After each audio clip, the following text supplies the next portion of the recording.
பாருங்க தான் தந்தி பக்கம் பக்கத்திலேயே டீ கடை முதல் அனைவருக்கும் பொருந்தும். கிராம பகுதியில் தொழில் செய்வதற்கு லைசன்ஸ் கட்டாயம். டீ கடை இனிமேல் டீ கடை வச்சா கூட லைசன்ஸ் வாங்கணும். அதுக்கு எவ்வளவு லஞ்சம் கொடுக்கணும்? எத்தனை பேர்த்து போய் பாக்குறது? பத்திரிகையில் வந்துருக்கு பாருங்க. நாங்க சொன்னா பொய்யும்பாங்க. வேணுமெனே அதுக்கு ஒரு மந்திரி இருக்காங்க, சில மந்திரிக எடப்பாடி பழனிசாமி வேணுமெனே பொய்யா பேசுறாருப்பாங்க.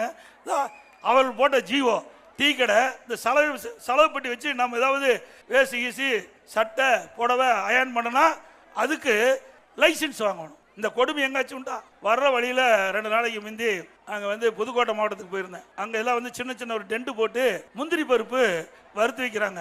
அதுக்கு இனிமேல் லைசன்ஸ் வாங்கணும். இப்படிப்பட்ட கொடுமையான ஆட்சி தேவைங்களா? ஏங்க ஏழை மக்கள் எப்படி பிழைக்கிறது பாருங்க. இதுல என்னென்ன கொடுத்துருக்கானு தையல் கடை இருக்குது பாத்தீங்களா? நம்முடைய சகோதரியே நம்ம தையல் கடை வச்சிருப்பாங்க, தையல் மிஷினு. அதுக்கும் இனிமேல் லைசன்ஸ் வாங்கி ஆகணும். சின்ன சின்ன பெட்டி கடை கிராமத்தில் ரோட்டோரம் வச்சிருப்பாங்க. கிராமத்தில் பார்த்தீங்கன்னா பெட்டி கடை, அதுக்கு லைசன்ஸ் வாங்கணும். அவன் கடையே மொத்தம் ஒரு 3000-4000 தான் போரும் ஜாமானம்.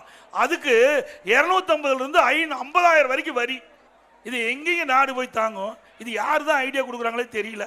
இந்த முதலமைச்சருக்கு தான் ஒண்ணுமே கிடையாது, ஒரு பொம்மை முதலமைச்சர். ஏங்க இப்படிப்பட்ட யாராச்சும் விடுவாங்களா?